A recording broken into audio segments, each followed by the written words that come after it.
Ho ho ho, YouTube. Last night, my wife and I saw the film Real Steel, starring Hugh Jackman, Dakota Goyo, and Evangeline Lilly. Two actors I had never seen before. At least I didn't think I had. Dakota Goyo actually was the young Thor in the Thor movie, and I don't watch television, so I'd never seen Evangeline Lilly before. There will be spoilers in this review, so please be aware of that. Real Steel is the story of one Charlie, a down on his luck controller of combat robots. Charlie thinks more with his gut than he does with his head, and this has led him to a long series of bad decisions and gotten him into debt to a number of different people, and he just can't get out of the hole he's dug himself into, either financially or on a personal level. And then something strikes from the blue. An ex-girlfriend of his, who he had had a child with, dies unexpectedly, and he is suddenly in possession of an 11-year-old. He doesn't really want an 11-year-old. He would like to continue being the ne'er-do-well that he has been doing so long, so unsuccessfully. So we have the conflict in the film presented to you right away. Doesn't take us long to get there. Evangeline Lilly plays Bailey, his sometime love interest, and Charlie's technical expert that keeps his robots functioning.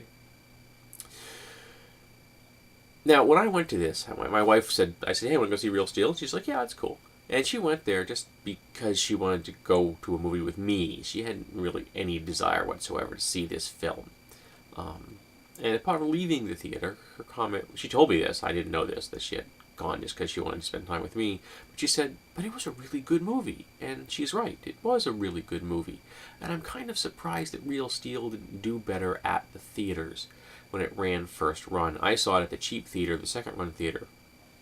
And I think one of the reasons it didn't do so well is that people weren't seeing it as a father-son film or a film about redemption or even a film that dealt with boxing. They saw it as a science fiction film, and it's only mildly a science fiction film. I would really put it into this speculative fiction category. This is going to happen. We will eventually have robots that do the things that we see in this film. Rock'em Sock'em Robots is going to come into the world someday. And which is a pity, because the acting is solid. Yes, some of the metaphors are less than subtle. At one point, Max slides down this abyss and almost into oblivion, which is, a wonderful metaphor for the whole grieving process and depression and anger, and is caught and saved by the arm of this robot, so that it's not subtle. However, it's still good.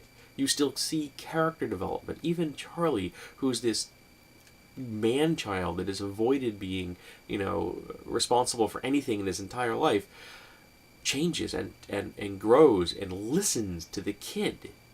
Not just because it's his son, but because this kid actually is smart and is maybe, just maybe, is throwing Charlie a lifeline.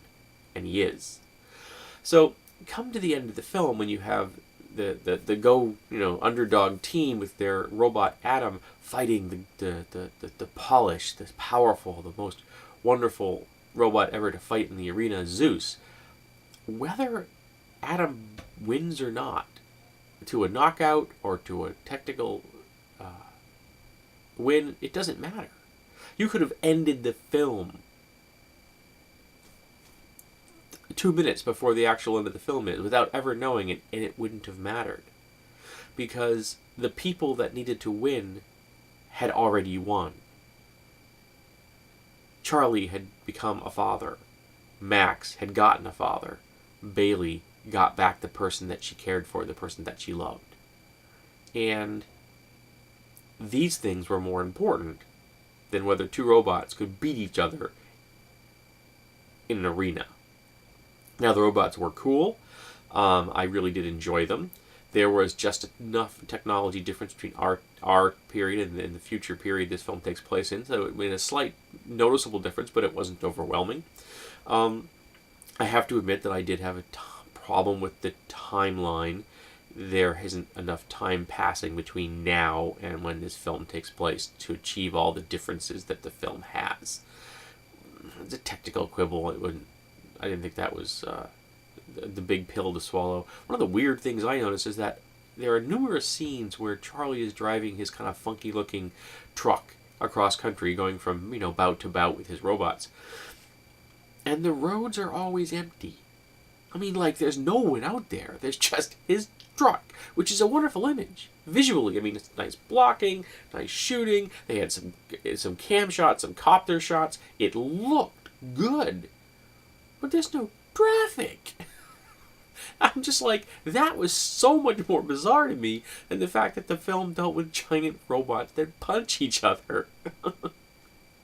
But it was a lot of fun. I enjoyed myself, and if I can find a copy of this on DVD with commentary, particularly I'm hoping that Hugh Jackman does the commentary, I will definitely get a copy of this.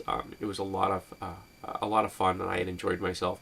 And I'm going to have to freely step up here and admit to a man crush, but Hugh Jackman is a beautiful, bloody man. He is just too darn handsome, and you believe he was a boxer. He plays that role well. He moves like a boxer. He has the build of a boxer. I never realized he was 6'2", though. I just read his bio. He's 6'2". When he plays Wolverine, Wolverine's character's like 5'3", 5'4". I never realized that Hugh Jackman is like a foot taller than the character's actually supposed to be. And I also discovered that he was actually not the first choice to play Wolverine, which is bizarre because I cannot imagine for a second anyone else playing that character, ever. He is that character. But I really enjoyed him playing Charlie Keaton, and I enjoyed him bonding with his son Max in the film, and his rekindling the relationship he'd had in the past with Bailey in this film. It was a lot of fun. It was heartwarming, and yes, I know this is tacky, but I did in fact tear up at the end of the film.